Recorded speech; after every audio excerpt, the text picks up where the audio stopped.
ជំរាបសួរពុកម៉ែបងប្អូនទាំងអស់គ្នា Welcome back ជាមួយនឹងកូនខ្មែររៀបការរស់នៅក្នុងប្រទេសកូរ៉េតោះបងតាមដានទាំងអស់គ្នាសកម្មភាព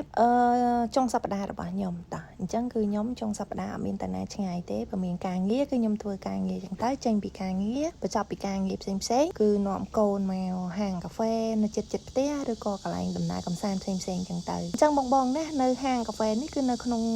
ក្រុងខ្ញុំរស់នៅតែម្ដងគឺក្រុងអ៊ីសានប៉ុន្តែគឺគេ decor ឬគេ design ធ្វើបែបជា style បែបគេហៅថាកោះជេជូដូអញ្ចឹងណាបងទាំងអស់គ្នាអញ្ចឹងបងណាតាមសកម្មភាពទាំងអស់គ្នាហើយដោយសារតែឥឡូវនេះគឺរដូវក្តៅអញ្ចឹងទៅគឺគេកែច្នៃគេធ្វើជាមានកន្លែងក្មេងលេងហើយមានទឹកលេងអីអញ្ចឹងទៅគឺការពិតគឺមកកន្លែងនេះគឺល្អខ្លាំងមែនទែនសម្រាប់បងនៅអ៊ីសានទាំងអស់គ្នាដែលរស់នៅកូរ៉េណាអញ្ចឹងបងកន្លែងនេះគឺមាន playground មានជាមួយនឹងការលេងទឹកមានជាមួយនឹងការញ៉ាំកាហ្វេហើយមាននឹងបន្ទប់ក្មេងលេងនៅខាងក្នុងសម្រាប់ត្រជាក់អញ្ចឹងណាគឺអត់ឲ្យយើងក្តៅទេហើយគេមានជាមួយនឹងនៅកូរ៉េដែលគេហៅថា house ខ្មែរយើងគេហៅថារោងដាំបន្លែអីអញ្ចឹងណាប៉ុន្តែនៅក្នុងហ្នឹងគឺគេអត់មានដាំបន្លែទេគឺគេដាំជាមួយនឹងដើមឈើឌីក័របែបរបៀបកោះជេជូដូអញ្ចឹងណាបងមកដល់ហាងកាហ្វេនេះស្អាតហើយវាមានម្ហូបហាងម្ហូបនៅក្នុងនៅខាងមុខហាងកាហ្វេនឹងតែម្ដងអញ្ចឹងគឺយើងមកញ៉ាំបាយហើយលក្ខណៈមកពីព្រឹកណាកូនបានលេងយូរគឺយើងញ៉ាំមកហើយគឺយើងញ៉ាំបាយនៅហាងម្ហូបខាងមុខហ្នឹងហើយយើងចូលញ៉ាំកាហ្វេកូនលេងនៅខាងក្នុងហ្នឹងចាប់ពីមួយកន្លែងទៅមួយកន្លែងតែម្ដងគឺល្អខ្លាំងមែនតើហើយកន្លែងកាហ្វេគេបងមើលបានកន្លែងអង្គុយគឺយើងមើលទេសភាពហើយវាមានកន្លែងធំទលាយហើយវាមានច្រើនកន្លែងទៀតហើយនៅខាងក្នុងហ្នឹងក៏គេមានកន្លែងលេងផ្សេងដែរអញ្ចឹងណាហៅឈ្មោះណាខ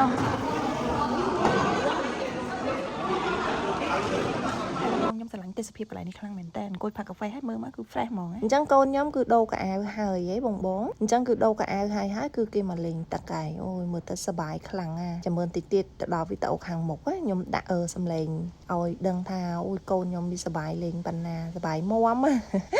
ហ្នឹងហើយបងតាអញ្ចឹងគឺយើងតាមដានបន្តទៀតណាសម្រាប់បងដែលគាត់ចូលចិត្តឬក៏ចង់ដឹងពីការរស់នៅរបស់កូនខ្មែររៀបការមកឬកូរ៉េហើយតើសកម្មភាពប្រចាំថ្ងៃតើវាមានកន្លែងកំណើកំសាន្តអីគេខ្លះអញ្ចឹងណាបងអញ្ចឹងគឺខ្ញុំនឹងបង្ហាញពីសកម្មភាពប្រចាំថ្ងៃក៏ដូចជាសកម្មភាពដើរលេងដូចខ្ញុំសន្យាពីខាងមុខអញ្ចឹង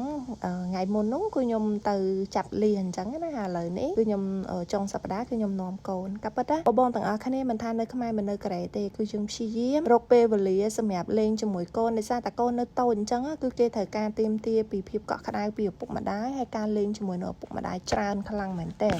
ពីព្រោះតាកាលណាកូនចាប់ពី10ឆ្នាំឡើងទៅគឺគេដកកម្លៀតជាមួយនឹងយើងជាឪពុកម្ដាយហើយគេមិនសូវនៅក្បែរយើងមិនសូវលេងជាមួយយើងលក្ខណៈគេហៅថាគឺមិនសូវបណិបណៈជាមួយយើងណាការព្រៀនបដៅកូនសម្រាប់ការលេងជាមួយកូនឬក៏អប់រំកូនផ្សេងអានេះគឺសម្រាប់គ្រួសារខ្ញុំគឺខ្ញុំដាក់ plan ជជែកគ្នាជាមួយនឹងប្តីខ្ញុំទោះបីជាធ្វើការងារហត់ប៉ុណ្ណាក៏ដោយគឺត្រូវតែមានពេលវេលាផ្ដល់ឲ្យគ្រួសារដើម្បីមានសុភមង្គលឬក៏មានភាពស្និទ្ធស្នាលយល់ចិត្តគ្នាអញ្ចឹងណាបងអញ្ចឹងគឺយើងរៀប plan អញ្ចឹងទីមួយក៏ជីវិតយើងចង់និយាយថាគ្រួសារយើងក៏អត់សូវមានការឆ្លោះប្រកែកគ្នាច្រើនដែរដោយសារតែយើងមាន plan យើងដើរទៅតាម plan របស់យើងនីមួយៗអញ្ចឹងណាអញ្ចឹងការគិតហើយនឹងគោលដៅរបស់មនុស្សយើងគឺខុសៗគ្នា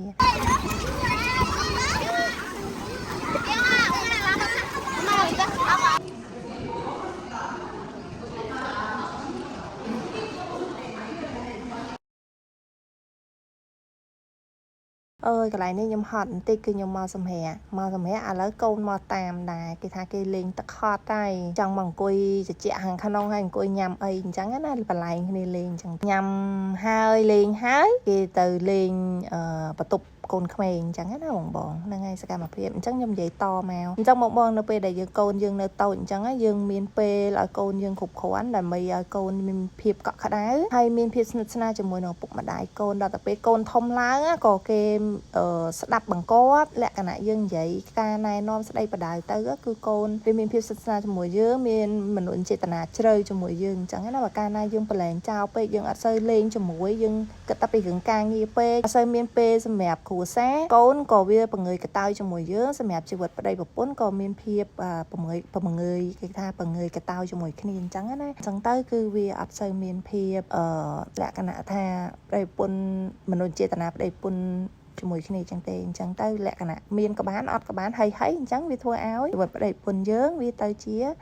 អត់ត្រូវការគ្នាទៅវិញទៅមកអញ្ចឹងរស់នៅមួយគ្នាក៏បានមិនរស់នៅមួយគ្នាក៏បានអញ្ចឹងហើយគឺហានិភ័យនៃការលែងលះវាច្រើនអញ្ចឹងទៅគឺយើងមាន plan មួយសម្រាប់គ្រួសារអញ្ចឹងណាបងអាហ្នឹងការគិតខុសគ្នាទេតើបងគឺយើងមកតាមដានជាមួយនឹងសកម្មភាពមួយទៀតអើយបងអើយមកនេះមកលេងយើងចាំដាតតាមគេហ្នឹងក៏ហត់ដែរបងប៉ុន្តែហត់យ៉ាងណាដើម្បីកូនយើងត្រូវតែធ្វើដើម្បីកូនអញ្ចឹងណាអញ្ចឹងបងណាហើយសម្រាប់បងដែលនៅអ៊ីសានបងខ្លះក៏ស្គាល់បងខ្លះអត់ទាន់ស្គាល់អញ្ចឹងបងអាច comment ឬក៏ចូលឆាតឬក៏សួរបានណាព័ត៌មានដូចជាកន្លែងលេងហ្នឹងតើយើងត្រូវចំណាយគេខ្លះក៏ប៉ិតយើងមកយើងទិញតែកាហ្វេញ៉ាំភេសជ្ជៈអីអញ្ចឹងទៅហើយប៉ុន្តែគ្រាន់តែកន្លែងនេះដោយសារតែគេចំណាយយើងច្រើនដែរអញ្ចឹងគេទាមទារឲ្យយើងចូលទៅក្នុងហ្នឹងគឺយើងទិញសបុតអញ្ចឹងណាសបុតអត់ថ្លៃទេសម្រាប់មនុស្សធំ 5,000 វ៉ុននឹងឯងហើយសម្រាប់កូនក្មេងដូចជាតា 3,000 ទេអញ្ចឹងគឺយើងចំណាយតិចនៅចិត្តផ្ទះហើយកូនមាន playground មានបន្ទប់លេងមានកន្លែងលេងអញ្ចឹងណាអញ្ចឹងចាំមើលវីដេអូខាងក្រោយទៀតខ្ញុំបន្តជាមួយនឹងសកម្មភាពចូលទៅក្នុងហោងដែលខ្ញុំនិយាយថារបៀបហោងដាំបន្លែប៉ុន្តែគ្រាន់តែគេឌីក័រចេញជាប្រភេទរបៀបដូចកោះជេជូដូនៅកូរ៉េនេះឯងអញ្ចឹងបងតើសកម្មភាពគឺចាប់ត្រឹមនឹងហើយជាមួយនឹង part 1 ណាវគ្គ 1 ណាបងកុំភ្លេចជាមួយនឹង subscribe ក៏ដូចជា like ហើយនឹងជួយគាំទ្រជាមួយនឹងវីដេអូផងណាជួបគ្នាវីដេអូក្រោយបាយបាយ